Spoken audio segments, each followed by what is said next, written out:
One lost receipt turned an ordinary supermarket into a crime scene, and $127 into the price at which 30 lives were sold off.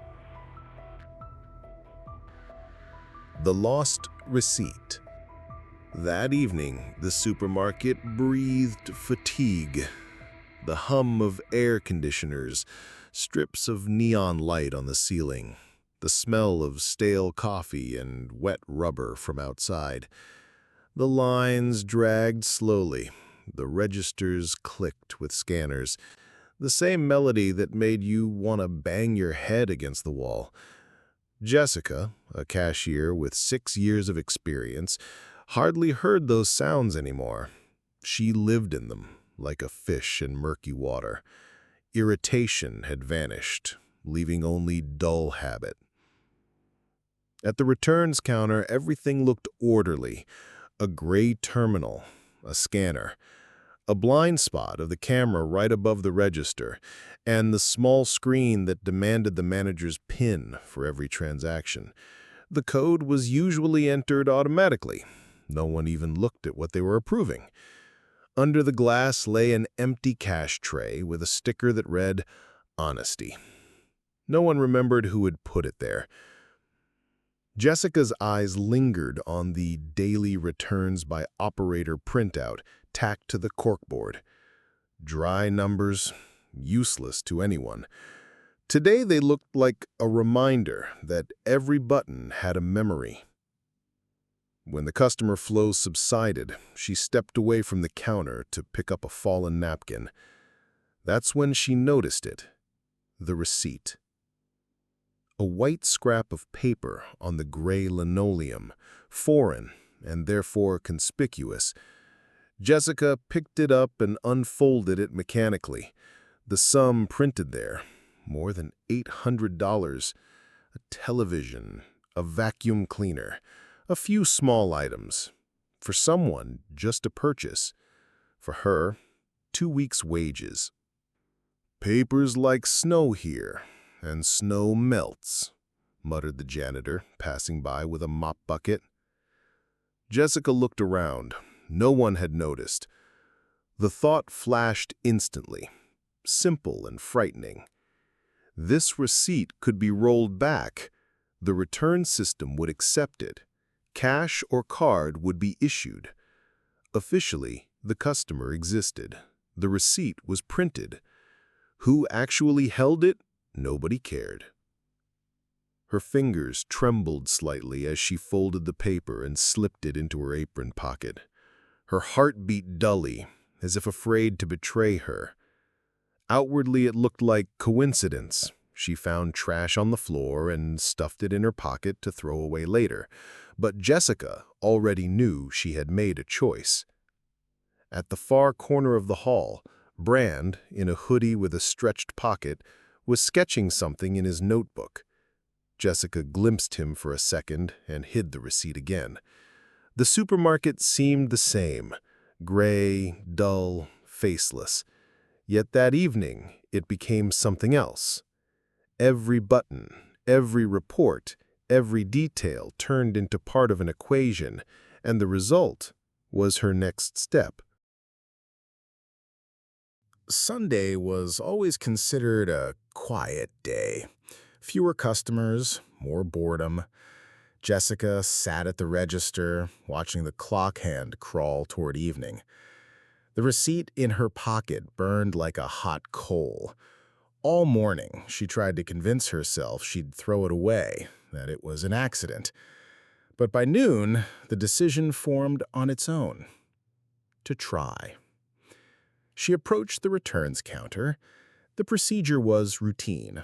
First, the SKU scan. The system beeped briefly, as if agreeing. Then, verification of the TV's serial number. Digits scrolled across the screen, but nobody really cared. Next step, the PIN prompt. The manager, passing by, tapped in 4 digits without even asking why. It was almost ritual. Trust reduced to reflex. The screen lit up with the amount, $827.43. The system split it automatically, part as cash, part as a gift card. For security, the corporation explained. Bills rustled into the tray, and the branded card landed on top like a souvenir. Jessica glanced at the camera for a second. Its angle didn't reach the returns desk. "Dead pixel," Brand used to joke, pointing to the blind spot in the recording. She wasn't laughing now. Her fingers shook as she picked up the money in the card. Her chest pounded so hard she thought it could be heard across the hall. "You sure?" Brand asked, standing nearby, as if by chance. "I'm sure that I'm not sure," Jessica forced out. The world went on spinning. Carts squeaked. Children cried in the candy aisle. The soda machine droned on. No one noticed how her life was changing. By the end of her shift, just as she was about to leave, a man in a baseball cap entered, holding a receipt that looked exactly like that one. "I returned to TV, but no refund shows up," he said, squinting. Jessica froze. Her heart dropped.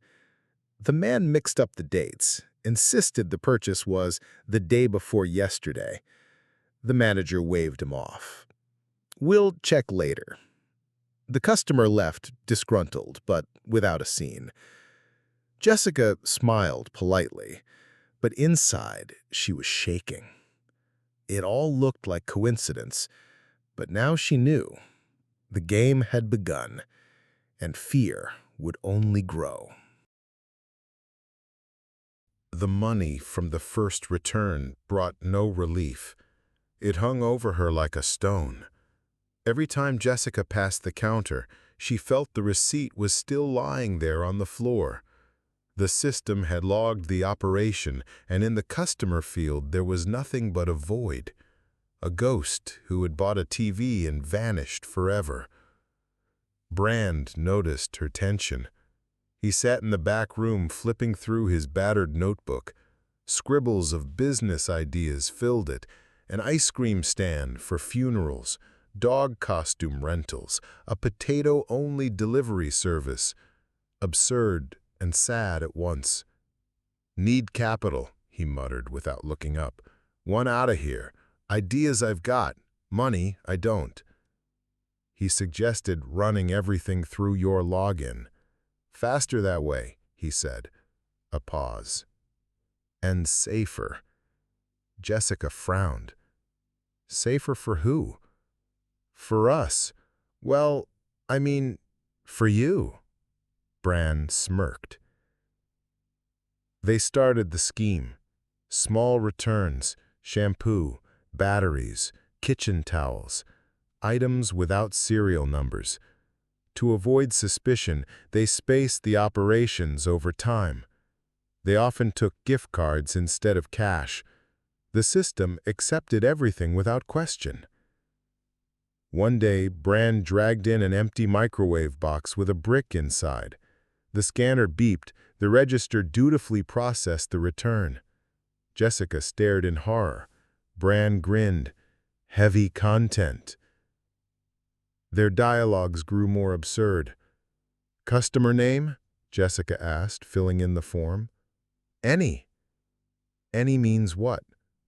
"Call him Captain. That'll do." They both laughed, but the laughter was nervous. A week later, a strange inconsistency appeared in the reports, a rare item code that had never been in stock. The system flagged it red. Jessica closed the report, hoping no one would notice, but deep inside she knew numbers remembered better than people. The first warning signs came not from people, but from the system. The inventory program ran a scheduled audit and showed more items sold than received. At first, it was blamed on scanner glitches, but when the mismatch happened again, Auditors arrived. Two people in identical gray suits walked the aisles with tablets, cross-checking returns with paper logs, matching receipt times with camera footage. The screens kept showing blank spots. The register recorded a return, but the cameras showed no customer. Merchandise disappears. People, too, one said, eyes fixed on the table. Suspicion fell on the warehouse. Auditors assumed night workers were offloading shipments and diverting them. Employees whispered in the locker room that loaders and stockers were now under scrutiny. Jessica felt brief relief. The compass needle pointed elsewhere, but not for long. That same day, several rookie cashiers were fired. Lack of discipline, said the official reason. One guy walked out with a box of personal items and muttered, "Took out a loan for a washer. Nothing left to wash." Jessica found no words. She knew her tracks were being written into other people's fates. Later that evening, auditors showed the manager a screen. On the return line stood her name, and next to it the authorization code entered with someone else's PIN. For now, the mismatch was filed as access error, but numbers don't forget. The store lived in anticipation of a verdict. Shelves thinned, voices sank to whispers. Jessica saw the circle closing, but kept playing her role. Each day was like a ledger where the minus grew, and the final balance pointed only to her. A week later, a letter arrived with the corporate crest. It read, "All deliveries are temporarily suspended." Suppliers instantly froze shipments. Shelves gaped empty. Customers asked questions. The manager mumbled about reorganization. Brand acted differently. The jokes stopped. He sat in the back room, flipping his notebook, where silly business ideas like dog car wash and microwave rental mixed with serious entries. Van, fuel, new sim. He looked like a man planning not a prank, but an escape. "Think we'll make it?" Jessica asked. He chewed his gum, looked away. "We're held together by duct tape, and the tape's running out." That night, she tried to patch the hole, processed a return without a receipt to balance inventory. The system blinked yellow and marked the transaction suspicious. The line went to the server, and Jessica knew she had only sped up the end. Brand made his choice too.